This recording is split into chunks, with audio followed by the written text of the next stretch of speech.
Dr. Lam Pin Min, Senior Minister of State, Ministry of Health, Ministry of Transport, Republic of Singapore. Mr. Ngiam Chiang Ming, Chairman, Maritime and Port Authority of Singapore. Mr. Andrew Tan, Chief Executive, Maritime Port Authority of Singapore. Professor Wong Po Kam, Senior Director and US Enterprise. Distinguished guests, ladies and gentlemen. Good morning and a very warm welcome to this occasion. We're here for the launch of Pier 71 as well as Smart Port Challenge 2018. It's a beautiful morning. We have so many people here today, so let's give yourselves a big round of applause for being here, ladies and gentlemen. Thank you so much for coming. Thank you very much. My name is Melvin, and it's my pleasure to be with you on this very beautiful morning. Allow me some time to give you an overview of what we're launching today. So, Pier 71, also known as Port Innovation Ecosystem, Reimagined at Block 71, is a joint initiative by MPA and NUS Enterprise in support of the Sea Transport Industry Transformation Map. Its mission is to encourage the maritime industry to adopt technology innovation and venture into new growth areas through collaboration with technology startups. Doing so will build a vibrant and entrepreneurial maritime innovation ecosystem. Pier 71 brings together foreign and local companies, startups, investors, entrepreneurs, and mentors to exchange knowledge and form partnerships organically. Smart Port Challenge is a flagship program that aims to advance digital transformation in the maritime industry. Startups from all around the world will tackle pressing challenges identified by maritime corporates with the opportunity to pitch to challenge owners and investors. Startups stand a chance to win cash prizes of up to Singapore dollars of $10,000. Its inaugural run in 2017 saw 12 maritime companies participate in the event, and 7 startups awarded grant support to develop prototypes for test bidding with the maritime companies. This year, selected finalists stand a chance to join Pier 71 Accelerate, the first Singapore maritime startup market and business model validation program, and a further grant support of up to $50,000 Singapore dollars from MPA to develop prototypes with maritime companies. We're honored to have over 200 delegates joining us today for this official launch, so thank you all very much for the Pier 71 launch as well as Smart Port Challenge 2018, and comprising representatives from the maritime industry such as class societies, tech startups, we have venture capitalists as well, institutes of higher learning and research institutes, among others. So once again, ladies and gentlemen, thank you so much for joining us. Give yourselves a big hand. Thank you. Thank you all for sparing the time to join us here today for the launch. And now, ladies and gentlemen, to welcome all of you, we have Mr. Andrew Tan, Chief Executive of the Maritime and Port Authority of Singapore, to give the opening address. Mr. Andrew Tan, please. Ladies and gentlemen, round of applause.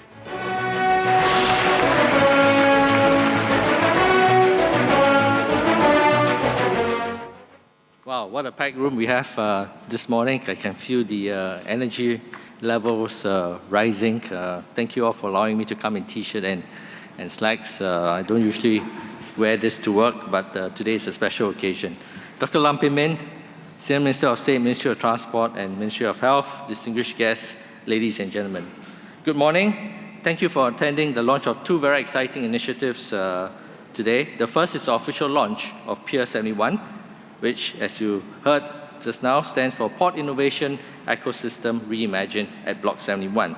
And I believe that this is the first dedicated maritime accelerator initiative in Asia itself.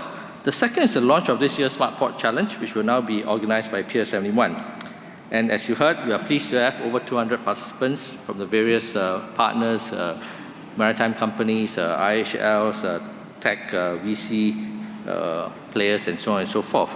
And if you had asked me a few years earlier whether I would envisage the day we would set up our own startup accelerator program for the maritime industry, I would have looked at you and said, are you kidding? Fast forward today, there is no industry that is spared from the massive changes wrought by new technologies, from IoT, data analytics, digitalization, to artificial intelligence. And just as there is as much hype as there is reality to the impact of these developments, one cannot ignore them. We only need to look around us in terms of how our lifestyles, the way we work, the way we live, the way we play, even consumption and production patterns have all changed to appreciate their profound impact.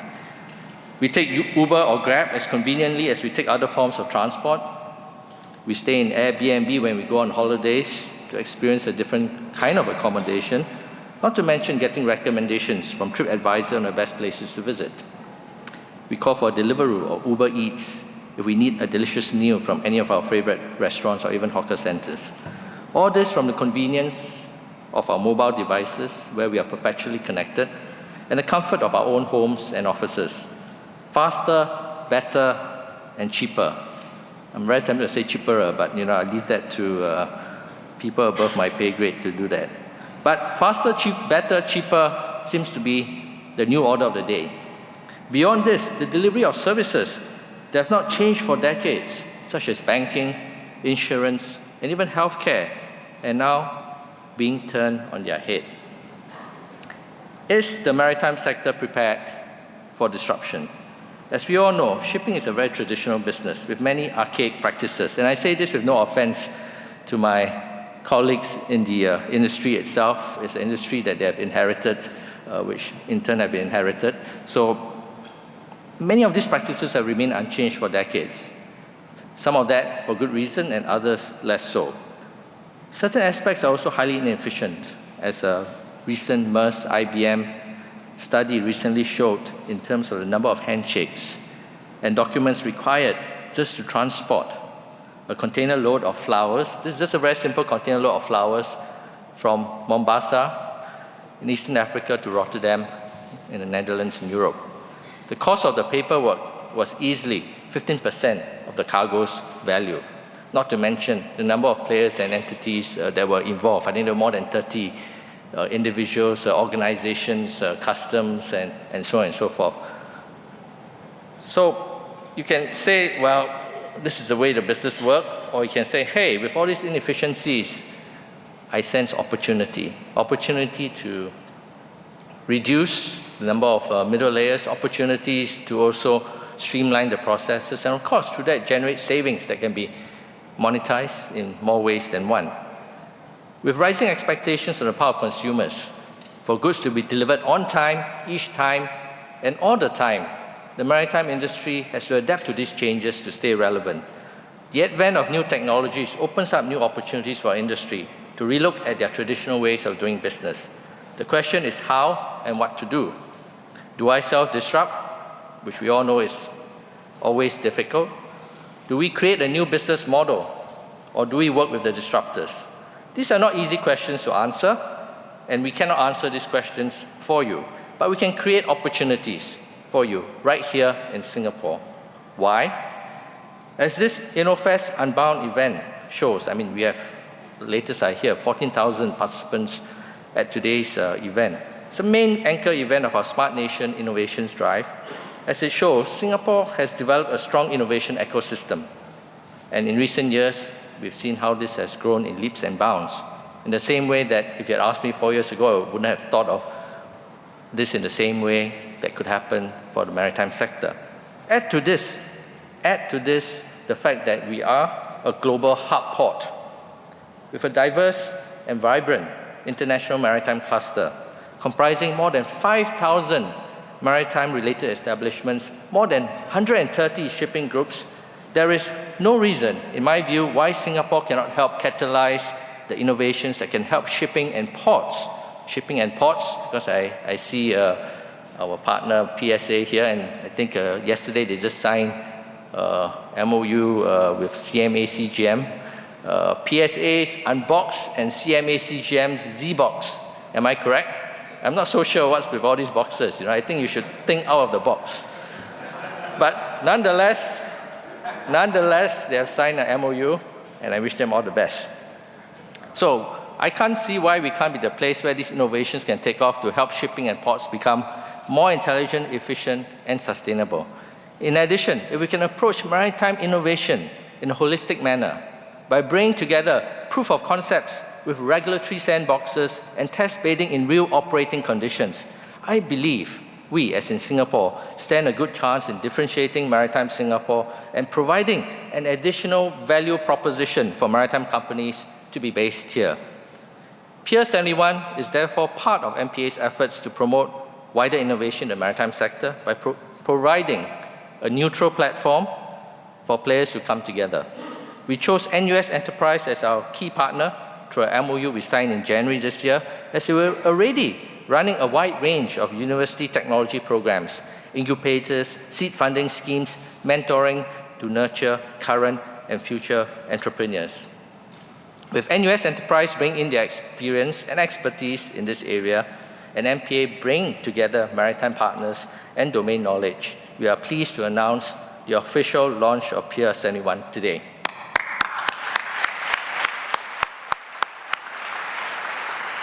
The team has worked very hard, and Pier 71 aims to grow a vibrant maritime entrepreneurial ecosystem, bringing together foreign and local corporates, technology startups, VCs, and mentors.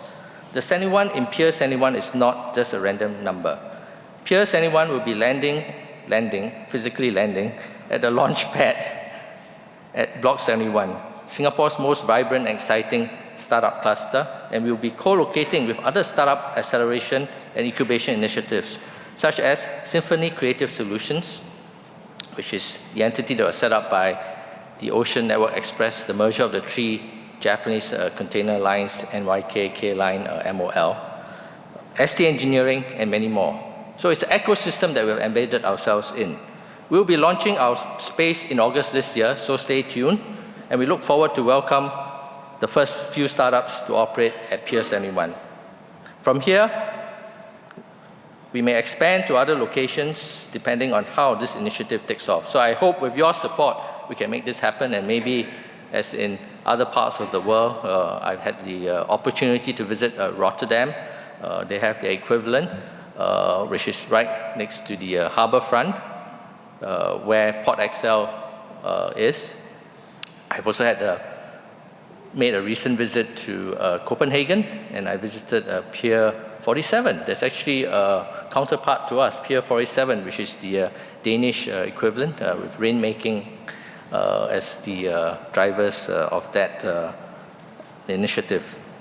So in addition, Pier 71 will bring together maritime enterprises to develop and sharpen problem statements and explore innovative solutions to these problems.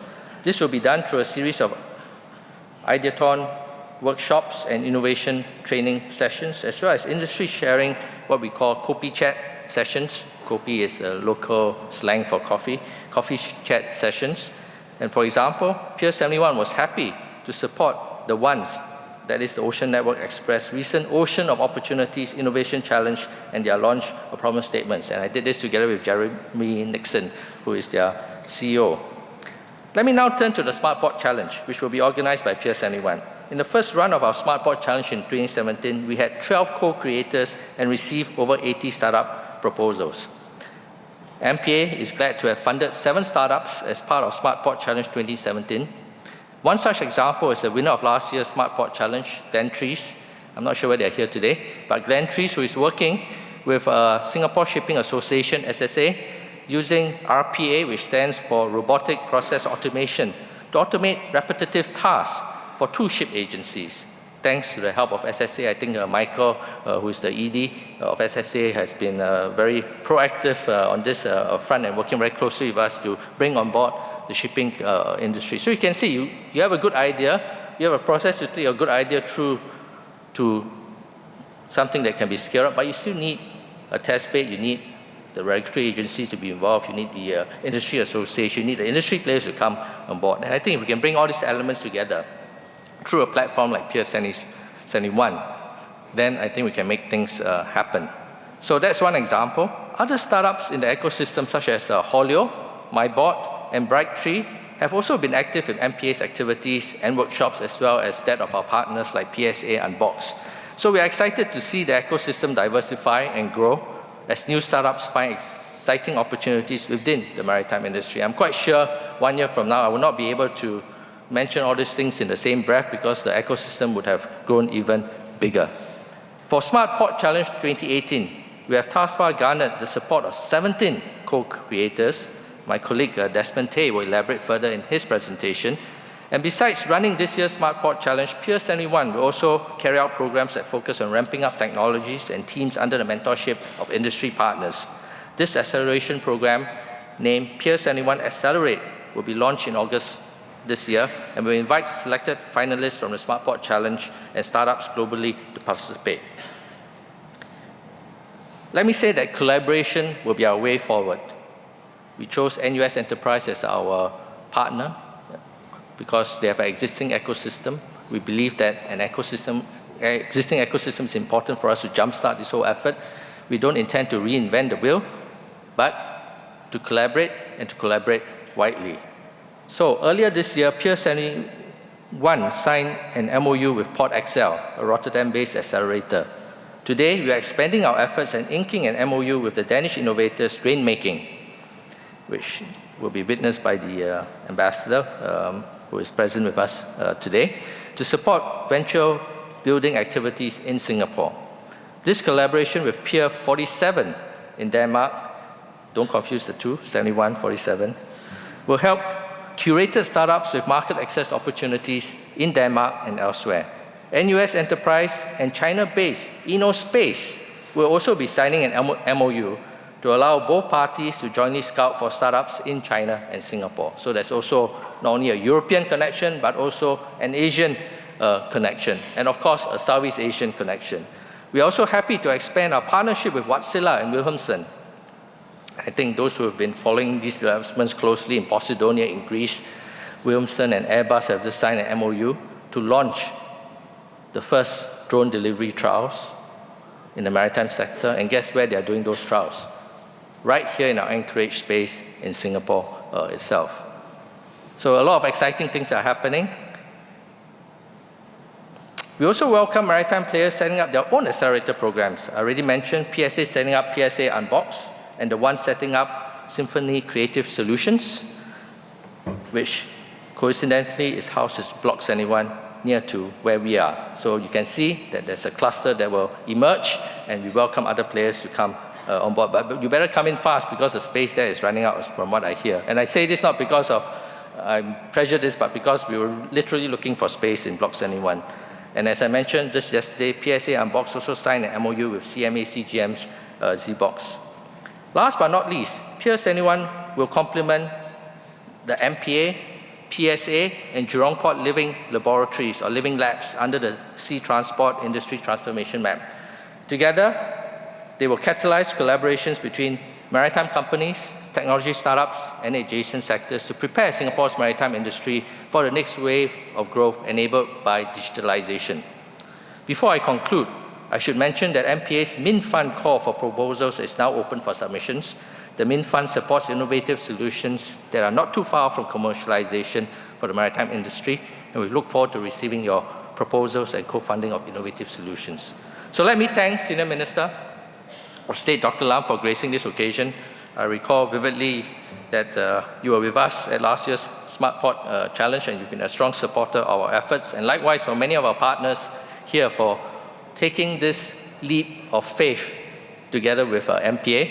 I do not guarantee you of success, but I do assure you that with many of us collaborating together, we can help reduce and mitigate the risks. The maritime companies who are co-creators of this year's Smart Port Challenge, thank you for taking your precious time off from your busy schedules to attend the numerous innovation workshops. Behind every Smart Port Challenge, there's a lot of preparatory work that is done in the run-up to these workshops to make sure that we get the outcomes that we want to achieve. We are also heartened to see other collaborators who will make the maritime industry more relevant and hope to see similar close partnerships with you. So as we embark on this exciting journey, I look forward to the strong collaboration from everyone, and I wish everyone success in your efforts. Thank you very much. Thank you very much, Mr. Andrew Tan. Thank you. Mr. Tan, please remain on stage for the launch. Thank you very much. I would like to invite you over to the center where we have our launch mechanism. So we have a very interesting launch mechanism that you'll see how it works later on. And right now, we'll be inviting the rest of our very important guests to launch as well. First and foremost, we'd like to invite our guest of honor, Dr. Lam Pin Min, Senior Minister of State, Ministry of Health, Ministry of Transport, Republic of Singapore. Welcome, sir. We see a propeller in front. That's something interesting. Next, can we please have Mr. Ngiam Chiang Ming, Chairman, Maritime and Port Authority of Singapore. Welcome. And following him, can we please have Professor Wong Ho Kam, Senior Director, NUS Enterprise. And last but not least, let us have Dr. Mark Lim, Program Director of Pier 71.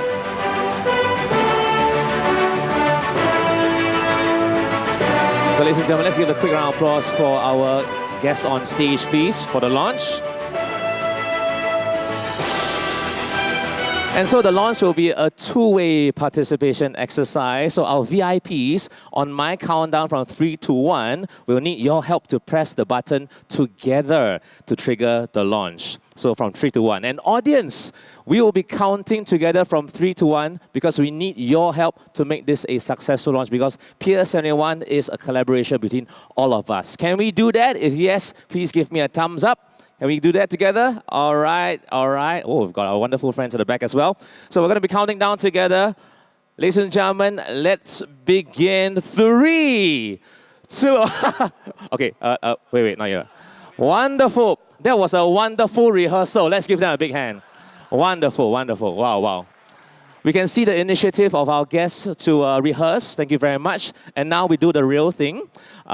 We will hover our fingers above, just above. Okay. You may place your hands above one another's hands. Ladies and gentlemen, let's count together. 3, 2, 1. Here we go. You may raise your hands. Thank you very much. And on the front, we have a countdown. And what we have is the official logo of Pier 71. A big round of applause, ladies and gentlemen. Now we take a photo together with the logo. Thank you very much. So on display is the Pier 71 official logo on the propeller.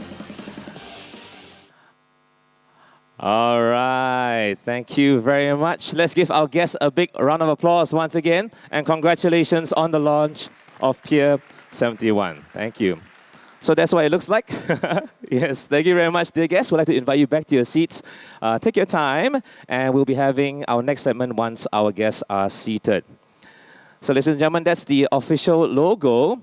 And coming up in a very short while on screen, we will be having our launch video for Pier 71. So let's take a look at the screen and enjoy.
So ladies and gentlemen, that's it. Pier 71 Port Innovation Ecosystem Reimagined at Block 71. And so that was the launch for Pier 71, and now we move on towards the Smart Port Challenge 2018. And to share with us more about the innovation opportunities that are made available by the 19 maritime corporates for Smart Port Challenge 2018, ladies and gentlemen, can you please join me in welcoming from MPA, Mr. Desmond T, please, sorry. Mr. Desmond T. Welcome, welcome. Good morning, distinguished guests, ladies and gentlemen. Welcome to the launch of Pier 71 and Smart Port Challenge 2018. Just a quick recap for Smart Port Challenge 2017. We have 12 port and maritime companies who participated with 80 proposals submitted. 7 startups were awarded projects with their maritime corporates to develop prototypes to be test-baited. These startups utilize technologies in their products such as data and video analytics, IoT sensor networks, chatbots, artificial intelligence, robotic processing automation software, and blockchain to develop these prototypes. In order to develop the maritime innovation ecosystem, MPA believes that it is critical that we bring all players in the ecosystem to come together. Pier 71 and Smart Port Challenge was two of such initiatives designed for such purpose to connect maritime companies, research institutes, Institute of Higher Learnings, startups, government agencies, local and foreign incubators and accelerators, players together so as to start the conversation between members in the ecosystem. Through the collaboration with NUS Enterprise, PortXL, Rainmaking, TMB Ventures, Symphony Creative, it allows Pier 71 to have access to networks of startups ecosystem around the world, enabling Pier 71 to bring in talented startups with good technology to work with Maritime Singapore to bring diversity into the maritime innovation ecosystem. A quick overview of the journey. It started with a MOU with NUS Enterprise on 12 January. Shortly in April 2018, during the SMTC conference, Pier 71 was debuted. Subsequently, 19 corporates were invited to join us in our first corporate innovators workshop to generate today's innovation opportunities. And from these workshops, 18 innovation opportunities were conceived for Smart Port Challenge. These 18 innovation opportunities was broadly categorized into three pillars: port, shipping, maritime services, and logistics. Startups looking into these innovation opportunities should see the port and maritime industry on a global perspective, as Singapore is one of the largest transshipment hubs in the world, moving 37 million TEUs in 2017, with a bunker sales of 50 million tons last year. We are also one of the top 5 registries with approximately 4,000 ships registered under Singapore. Singapore is also a top international maritime center providing various maritime services such as maritime insurance, maritime finance, and ship spares. Singapore itself contributes about 25% to the ship spare sales. Solutions developed for these port and maritime users have potential in other ports in other regions as well. For more details relating to the innovation opportunities, please visit the Pier 71 website.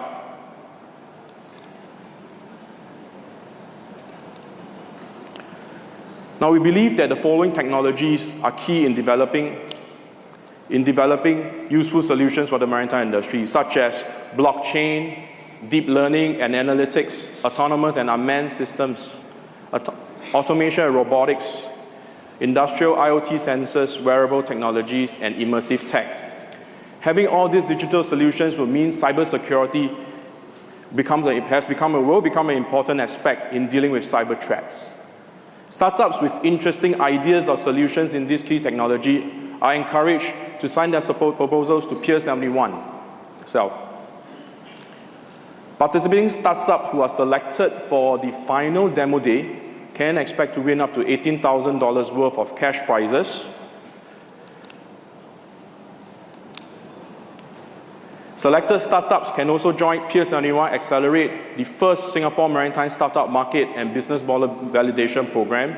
It is an 8-week mentor lab program by industry mentors, domain experts, investors, corporate partners. Each team will be paired up with an experienced mentor in developing and nurturing, supporting their work.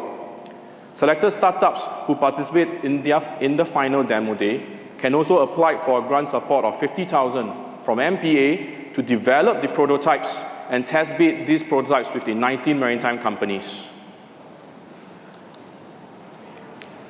For this year, Pier 71 will be accepting proposal submissions starting from today, 6 June to 6 August. Pier 71 Accelerate will be slated to start in September, following by a final demo day in November. Further information on proposal submission can be found on Pier 71's website. Lastly, before I end my presentation, we would like to make a call out to all interested maritime companies to join us at Pier 71 to discover innovation opportunities. Please drop by our booth at the exhibition hall and to have a chat with the team, or drop us an inquiry online. We're happy to arrange a meeting to discuss about collaboration with you through Pier 71 and Smart Port Challenge, together with you and your team. Finally, you can visit us at our website, pier71.sg, to find out more about Pier 71 and its innovation challenges. You can also link up with us on Facebook, Instagram, Twitter, and LinkedIn for our latest news and updates on upcoming events and programs for both the startups and the corporates. Thank you. Thank you very much, Mr. Desmond Tay.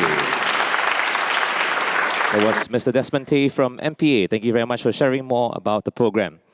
So, ladies and gentlemen, now we move on to the MOUs just before our fireside chat. So, for the MOUs, besides supporting the maritime companies through the innovation journey, NUS Enterprise is also looking to provide support to the startups at Pier 71. And for that today, NUS Enterprise will be inking a total of 4 MOUs with, first and foremost, InnoSpace. Secondly, Rainmaking Innovation.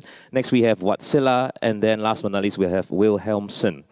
So the very first MOU will be between NUS Enterprise and InnoSpace. And for that, can we please invite on stage, first and foremost, Professor Wong Po Kam, Senior Director, NUS Enterprise. Welcome, sir.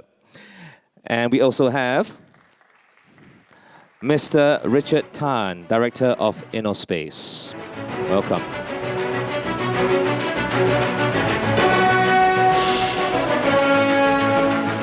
I'd like to invite both signatories to your seats and begin with the MOU signing. Through this collaboration, Pier 71 and InnoSpace would jointly scout for startups in China and Singapore. Both parties will also share resources and allow startups in Pier 71 and InnoSpace to access each other's mentors, networks, programs, and activities. The collaboration also widens the deployment opportunities for curated startups in Singapore and vice versa. So, ladies and gentlemen, let's congratulate them. A big round of applause. Let's take a photo with our official photographers. Wonderful. Thank you very much, Mr. Richard Tan. We'd like to invite you to your seat. Mr. Professor Wong, please stay with us for the next signing. Thank you once again. So now we move on to our MOU number 2, and this is the signing between NUS Enterprise and Rainmaking Innovation. For this, we have 2 witnesses to join us. Can you please have the honor of having, first and foremost, our guest of honor, Dr. Lam Pin Min, Senior Minister of State, Ministry of Health, Ministry of Transport. Thank you for joining us. And of course, can we please have Her Excellency, Ms. Dorte Bech Visser, Ambassador of Denmark to Singapore. Welcome, ma'am. And last but not least, we of course have our signatory. Can we please have Mr. Michael Pomelu, partner of Rainmaking Innovation Transport, on stage for the MOU signing. Ladies and gentlemen, before the signing, can you please give them a big round of applause, please? Wow. We'd like to invite our signatories to take a seat and begin with the signing. NUS Enterprise and Rainmaking Innovation will be collaborating to establish a dedicated transport venture studio in Singapore, focusing on the maritime and logistics sectors in Singapore through Pier 71 and Pier 47 in Denmark. Curated startups will be provided with the market access opportunities in Denmark, Singapore, and elsewhere. As a first step, Pier 71 and Rainmaking Innovation will be collaborating on a venture exploration program in Singapore tailored to leading maritime and logistics companies. Can we invite our signatories to stand and take a photo together with our witnesses as well? Let's make some space. Ladies and gentlemen, presenting you to the MOU between NUS Enterprise and Rainmaking Innovation. A round of applause for them, please.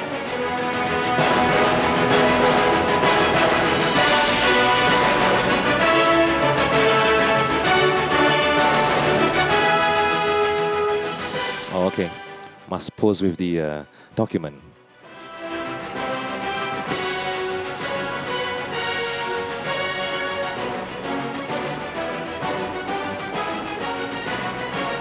Wonderful. Thank you very much to our dear VIPs. Thank you very much, Dr. Lam, Ambassador, as well as Mr. Pomelu. We'd like to invite you back to your seats to make yourself comfortable before the next MOU. Professor Wong, please stay with us. So that was the MOU between NUS Enterprise and Rainmaking Innovation. And next we have the signing between NUS Enterprise and Wärtsilä Corporation. For that, can I please invite on stage Dr. Stefan Nord, Director, Digital Ventures of Wärtsilä Corporation. Dr. Stefan Nord, please. Welcome.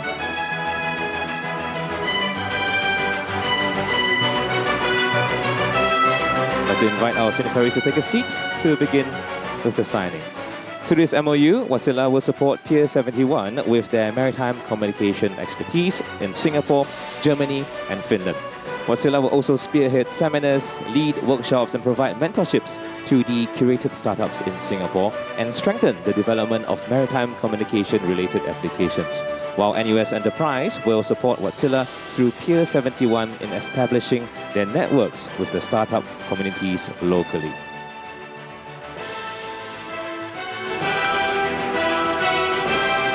We invite our signatories to please rise and take a photo. How about that?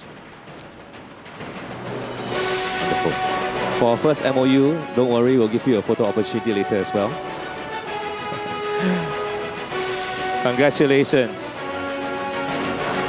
And this is, of course, our NUS Enterprise and Wärtsilä Corporation MOU. Thank you very much, Dr. Stefan Nord. Thank you. We'd like to invite you back to your seat. Professor Wong, please stay with us. And now we move on to the final MOU. And this is between the NUS Enterprise and Wilhelmsen Ship Service, where the MOU between both parties have already been pre-signed. So through this MOU, Wilhelmsen Ship Service will share their knowledge of shipping and maritime services with the startup ecosystem in Singapore through Pier 71, while NUS Enterprise will help to review proposals submitted by startups or students through Pier 71 in relation to problem statements posted by Wilhelmsen for the shipping and maritime services industry. As this MOU has been pre-signed, we'd like to invite Ms. Kara Wong, Marketing Manager of Wilhelmsen Ship Service, on stage for an official photograph. Ms. Kara Wong, please. Welcome.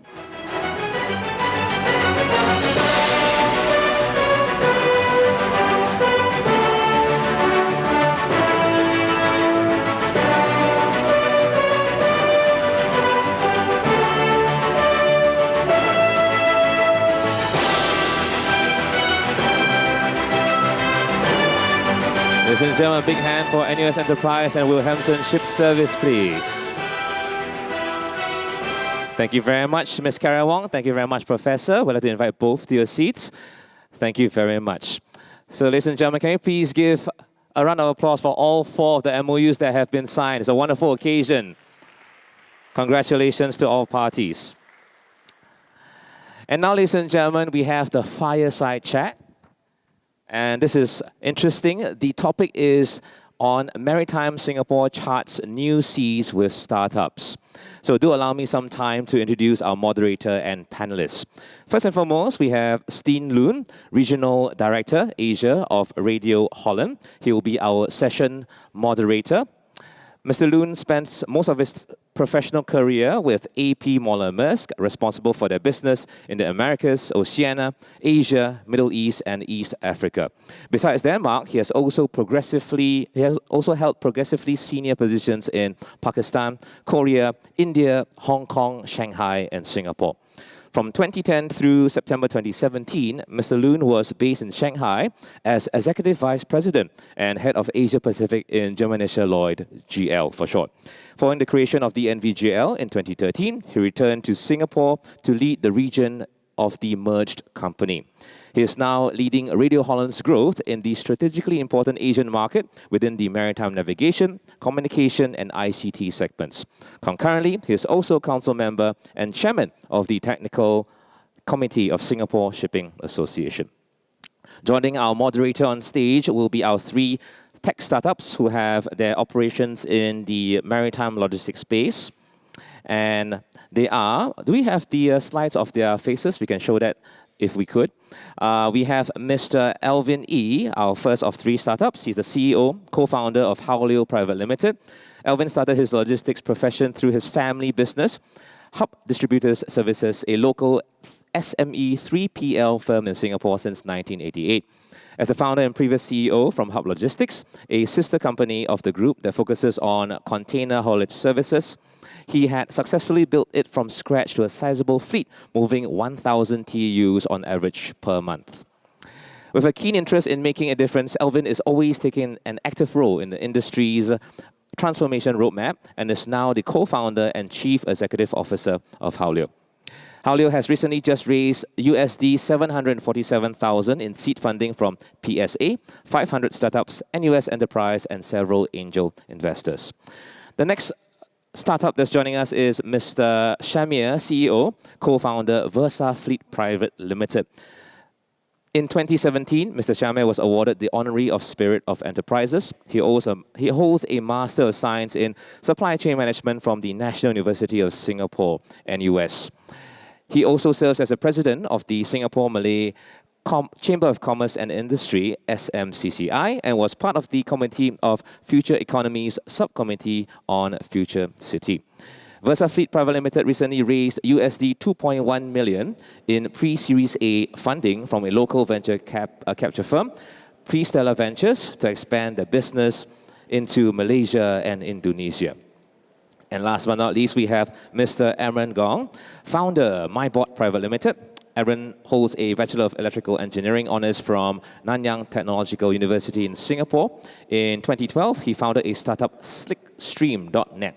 In 2016, Slickstream.net was awarded Mint Fund Support by MPA in developing and trialling an automated boat workflow system for the booking of launches. In 2017, he co-founded another startup, MyBot, which participated in the inaugural run of SmartPort Challenge 2017.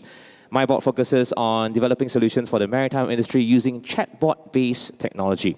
They have been awarded grant support to develop a launch booking system using chatbot technology with Kanlian, a local launch operator. So ladies and gentlemen, let us welcome our moderating panelists. Let's welcome Mr. Steen Lund, Mr. Alvin E., Mr. Shamir, as well as Mr. Aaron Gong. Let's welcome them.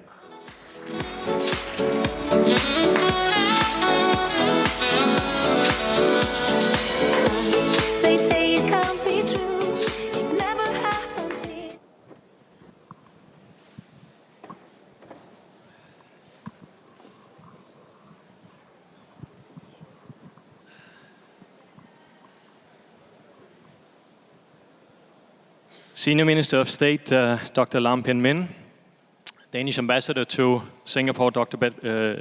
Dorte Bech-Vissar, Andrew Tan, Chief Executive of MPA, and Professor Wong, NUS Enterprise. Ladies and gentlemen, welcome to this fireside chat in the Futurenow room. I think we need to coin another way of getting together. Fireside chat just doesn't work for me in Singapore. It's 30 degrees outside and we definitely don't need a fireside.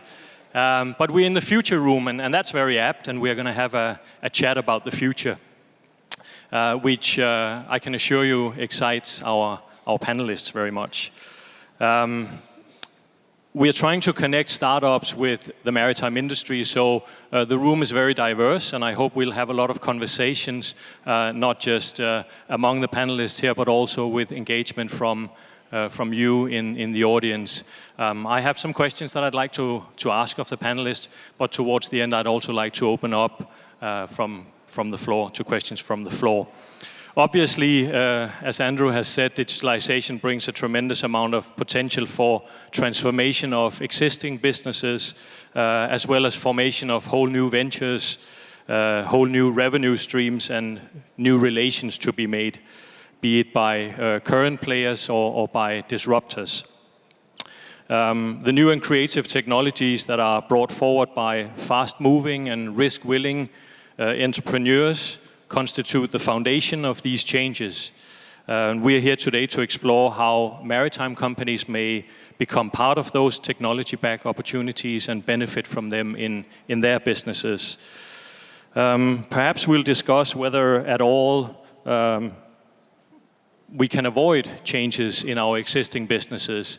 We've been, over many decades, going through change, be they on the foundation of Kaizen or Six Sigma or Lean or Black Belt or value stream mapping, all have had the key opportunity generating in our businesses that we were reviewing processes.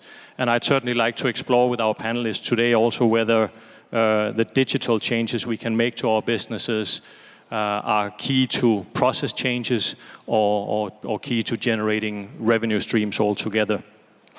MPA and NUS's PS71 have brought us together this morning, and we have the opportunity to now explore with these three companies their journeys and not least their visions for the future and how those visions can interact with the maritime companies in Singapore. Representing the SSA, our vision is navigating the future, and this is also in many ways a reflection of Singapore's attitude. The future is to be created. It's not just a reflection of the achievements that we have as a nation or that we have contributed to in each of our companies. It's also how we come together in the ecosystem and make it better, and that's obviously what we wish to explore today. So I have with me, as you can see on the screen here, Aaron from MyBot. I'm still struggling with that name, but that's just me. Alvin from Haulio and Shamir Rahim from VersaFleet. And gentlemen, if I can just ask each of you to start with a little summary of what your core businesses are all about with the aim to introduce yourself to the audience and share with all of us what it is you actually do in your businesses. If we start with you, Alvin. Hello, good morning, Senior Minister and everybody here. It's quite early. I tried to hype everybody up, for this panel. I think we have heard a lot of people talk earlier. Maybe we can try to make this more interactive. So anyway, I'm Alvin from Haulio.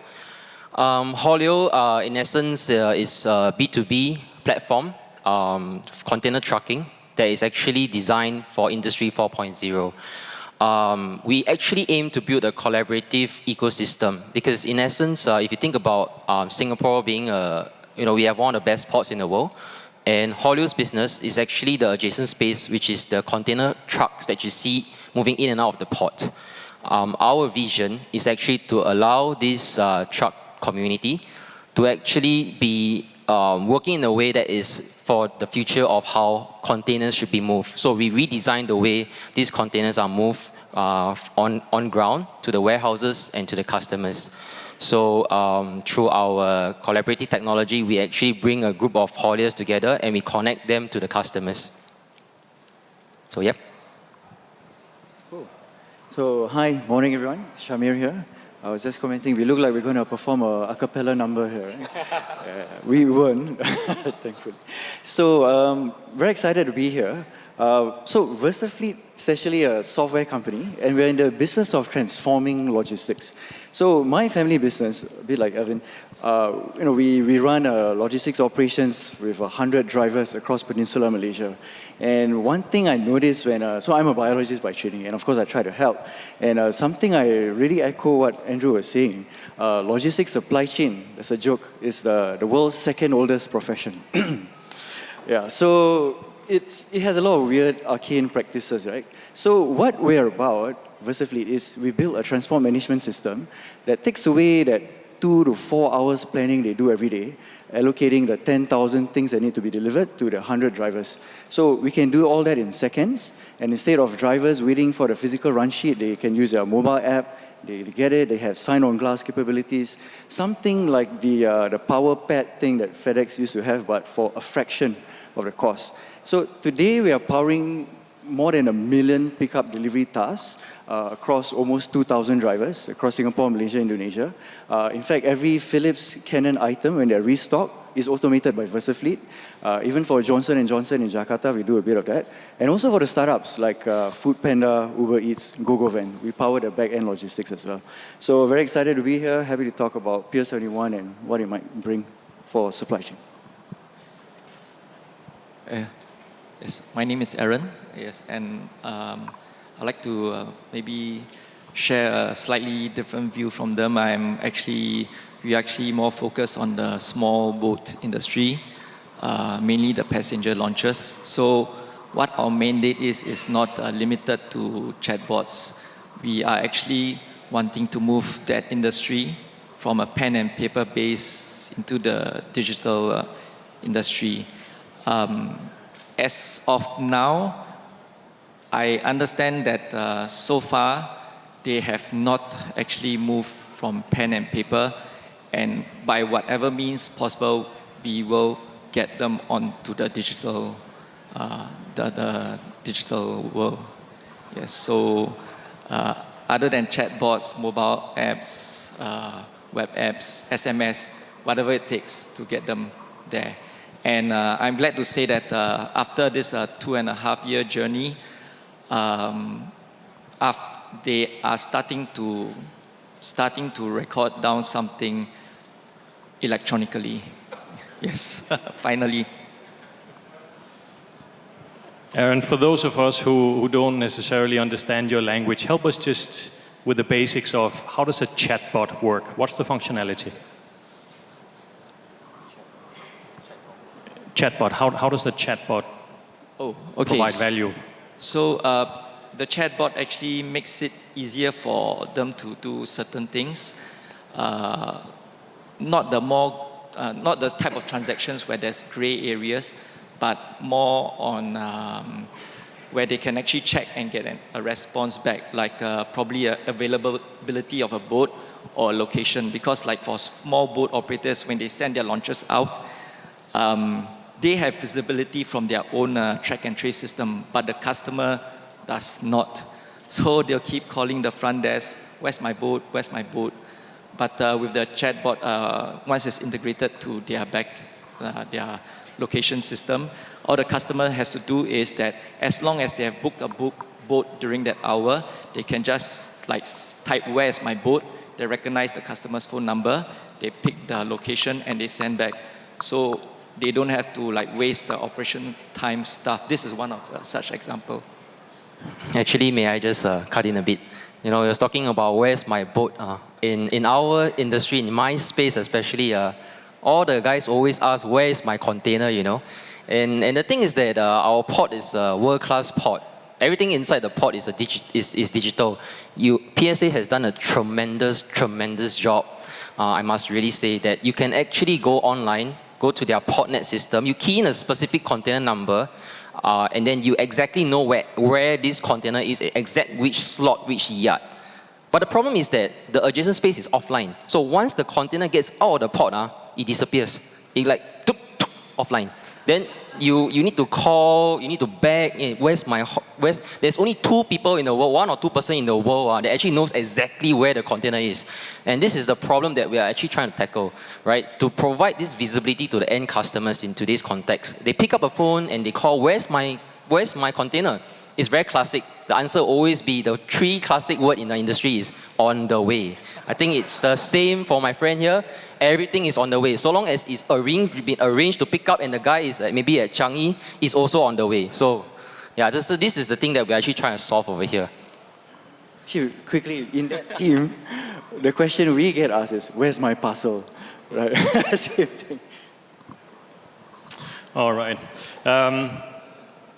If corporates were to want to collaborate with you and vice versa, how do you get to collaborate with corporates? How have you inserted yourself into the maritime industry? How do people find you? Sure. So when we look at implementation of VersaFleet as a last mile transport management system, we often run into legacy systems that they already have. So this could be an SAP B1 or Oracle system or in-house DIY kind of thing. And the problem with these legacy systems is the persons who coded it are no longer working in that company. 9 out of 10 times. So they have this nice white elephant shelfware sitting there. You know, they paid a couple $1 million for it. Nobody knows how it works. So for us to be able to talk to systems like this, and we've talked to like telnet servers, FTP sites, EDIs.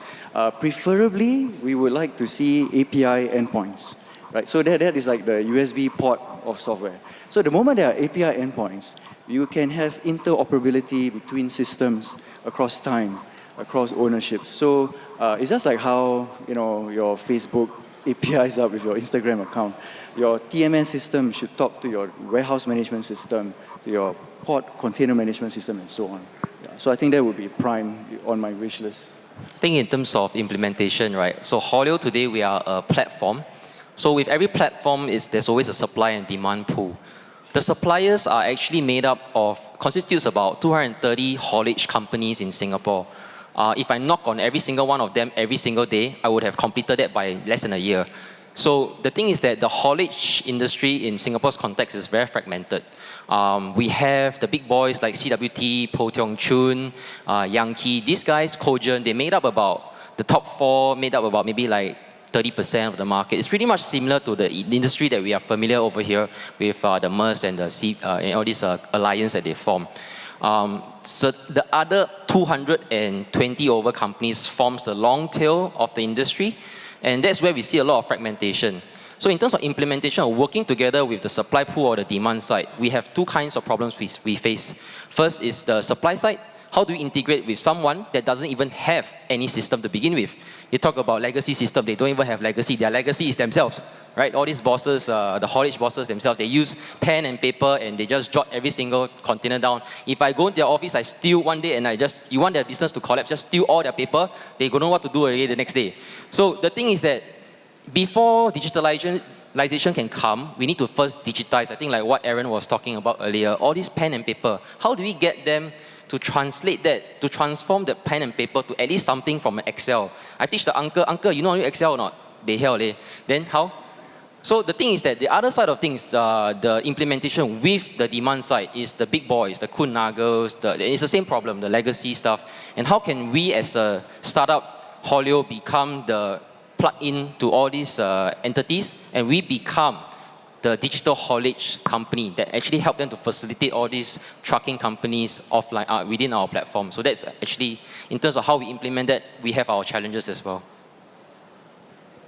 Okay, so yeah, basically I'm gonna reinforce what Alvin has said. Like he mentioned, all the jobs are all on pieces of paper. And what happens is that they will take the piece of paper to the accounting side, and then they'll start keying in. And that's where the problems start. With those pieces of paper, how do you keep track of things?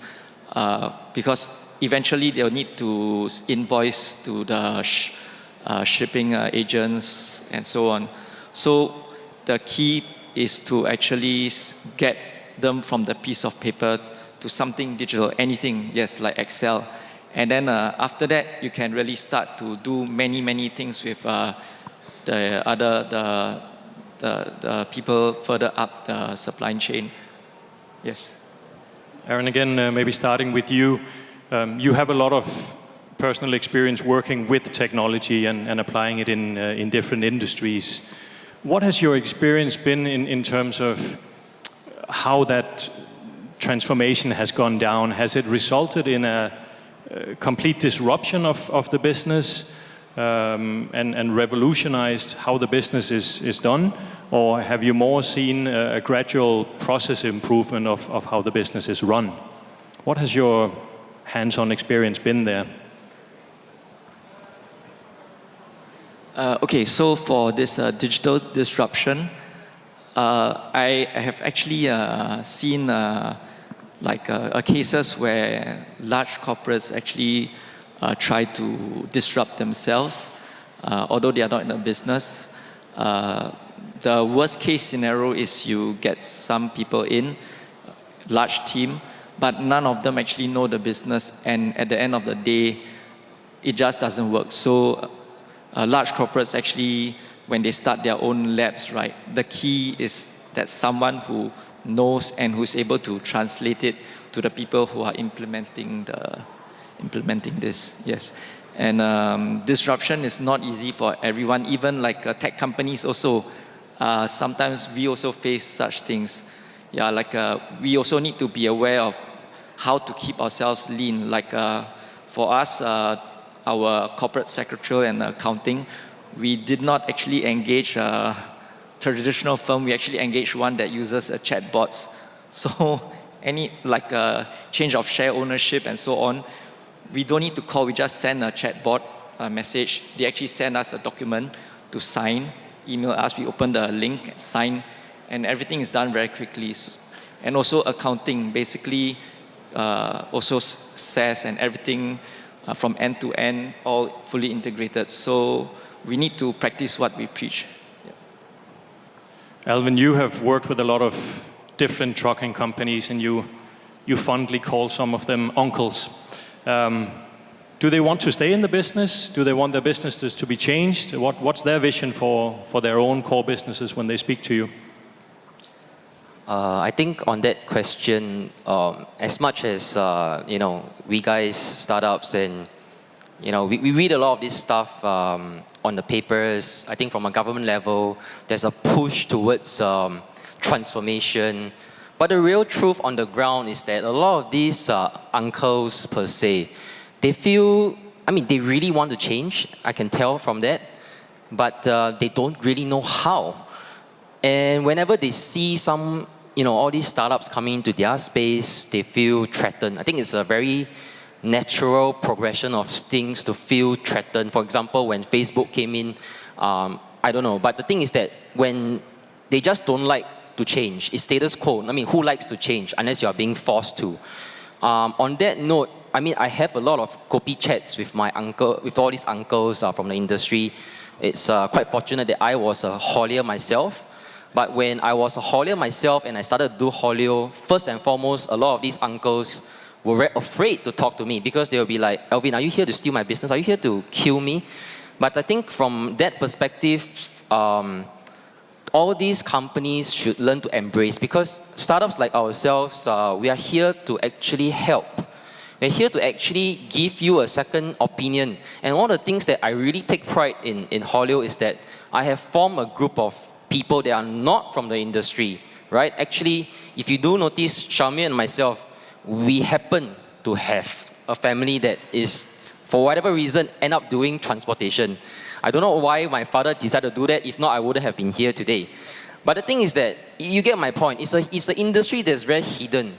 And but it's a hidden pot of gold, if you call it that way.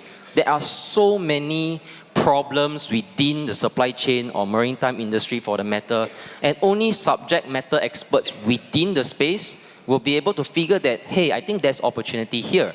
And one of the things that Haulio has done is that I have kept a very firm policy that I want to bring this along the growth of the company, is that we will retain a 25-75% ratio, whereby 25% is from the space, 75% is from not the space. And I think that the launch of Pier 71 has really helped in the sense that, for example, Unboxed has been instrumental in our growth.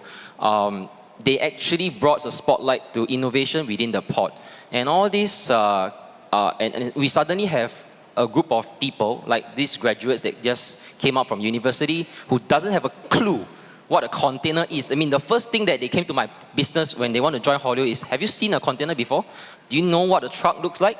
And we actually bring them the understanding of how it works. And because of my family business, we actually have orientation for all these kids, My kids behind, you can ask them. They actually get a chance to ride a prime mover itself and go for one tour and go to a depot. And this is the thing that I take pride on, because these kids are brilliant. There's so much talent out there, but they are not putting the focus on something like maritime or logistics for the matter. And I think the beauty of what Pier 71 and all these Unboxed, all these incubators have done is to open the door to all these guys who are not from the industry to take interest in this space once again. And it's a good blend between entrepreneurs, people from the industry, and those who are not from the industry that actually can come together and make this work. Shamir, we often learn a lot from completely different industries, or at times adjacent industries. What have your experiences been? I know you've worked through a lot of different industries and you have visions for how you can apply some of this in the maritime industry. Would you share that with us, please? Sure. So it might seem daunting, changing the maritime folks, sailors to go digital.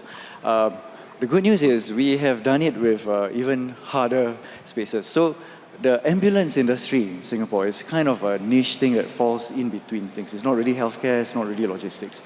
So when Singapore Red Cross actually approached us, like, hey, can you automate our ops? I was very apprehensive. And I'm a medic myself from the army.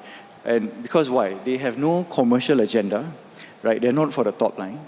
So there's no, financial motivation to do that.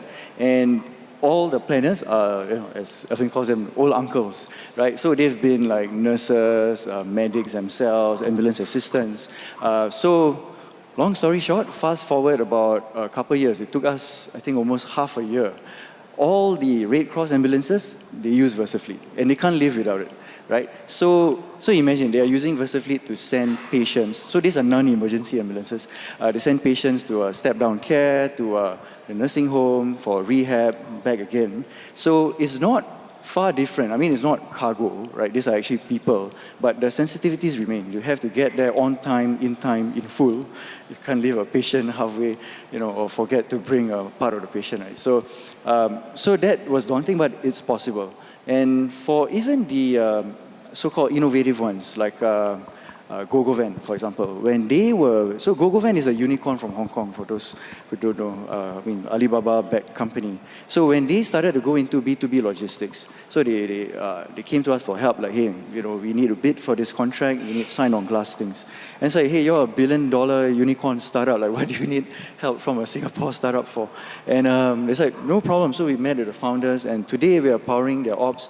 They're using VersaFleet to win contracts, and I think that also changes things. So when it becomes a tender spec requirement to have a digital aspect, whether it's sign-on glass or electronic proof of delivery, it changes things. Suddenly there's a motivation for the industry to transform, to change. So I think we could use some of that in the Pier 71 journey. And maybe, Aaron, last question from me before we open up to the floor. We're all familiar with the booking apps that companies like Uber and Grab are using.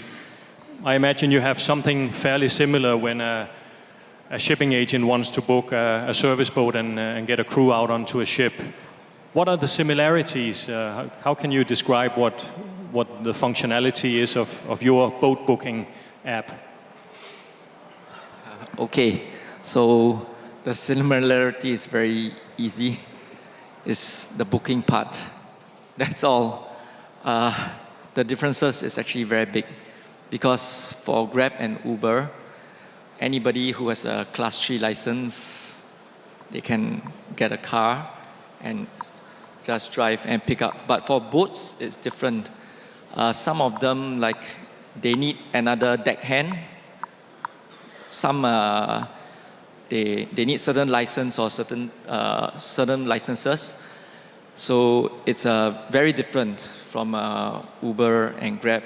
And the thing is, Uber and Grab have about 30,000 vehicles and a lot of private operators. But Workboat, you only have a few companies. The bigger ones have got 30. The smaller ones are just individuals. So it's a different scale altogether. Don't expect it's a B2B thing, and don't expect too many customers, because they're all corporates. But that being said, oh yes, the data is also all siloed. They do not share data, because one customer loss is really quite bad, especially a big one. So that being said, we start off with whatever it is now, get them on board the digital first.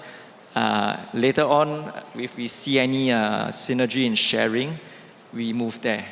So yeah, we got to move gently, because like even getting the frontline people to start using technology, you have to be very gentle with them. One push, they don't like you, out. Game over, really, totally. Somebody else has to come in and do it. You can't show your face, somebody else has to show. Yep. Thank you. Well, I need my Radio Holland engineers to go on board ships often, so I know where to go now. And I take your point also, Alvin. We need to get away from the manual pen and paper. Questions from the floor, please. We have a few minutes for that. So feel free to raise your hand. All right, coming over. Do tell us your name and where you're from, and the question, who you're directing it to. Thank you. Sure. Michael from Reimagined. So just curious, you're all embedded in the industry. Do you believe in the unicorn dream? And if you do you see a path to a unicorn stage for your companies, given that you're starting in relatively small niches in the global market? Unicorn, the unicorn dream. Right. I think one of the things that myself personally, when I pursue this this crazy dream of trying to transform a haulage industry, unicorn is not something that we think about. Actually, in fact, at this stage now, even though I might have a possible investor in this room, we are not thinking about making money. I think more importantly, a lot of these sort of potential customers that we're looking at today, they desire a change, and what Haulio is doing is actually trying to help change the mindset first before they can actually hop on. And so we are thinking of building a product that actually the industry desires so much. And when you actually have a product that people loves, the revenue will come. And in terms of the unicorn dream, it's always a dream. But I think we need to be always humbled and stay on our feet, because I still spend a lot of time having coffee, all these uncles, and I think it's really the desire should be us trying to change the customers, to change the industry, rather than pursue something that is just a dream. So I think that is very real. I think a lot of us here, although beyond all these fancy t-shirts and nice booths that we have, it's back to hustle. And everybody after asks me, how is Haulio doing? We are hustling. Raising funds is just a part of the thing that we are doing. And why we raise funds is actually to accelerate the growth, to actually help to fund it in a way that can help us to capture the market faster. But I think at the end of the day, it's still a business. And what we are doing is to transform and bring value to the end customers. I think that really should be the spirit that startups should, sort of embrace. If I could offer an alternative animal, right? So the unicorn is a mythical creature, So there's this trend even in Silicon Valley to becoming a zebra startup. Interesting, right? Yeah. So a zebra, one thing is real, right? They exist, and they are black and white. So they are in the black, so they're not making losses. They actually are profitable, and they are also white. They're doing good. Right, so I think creating zebra startups is a lofty goal enough. It is not easy task being profitable alone. Yeah, so that will be my take. Ladies and gentlemen, I'm afraid time is up. I hope this morning has been useful in the sense of showcasing the energy of 3 startup companies and giving all of us a bit of a flair for what they have worked on and certainly what their desires are. As Andrew Tan said in his speech, hopefully when we meet a year from now, we will have many, many more examples of successful Singaporean companies that have immersed themselves into the maritime space. And I certainly encourage all of you to engage with these 3 companies and the many more that are out there. So thanks a lot for investing your time in this session this morning. I hope that you will enjoy the rest of the exhibitions today and that you will join me in giving Alvin, Shamir, and Aaron a hand for being on stage today. Thank you. Round of applause, please.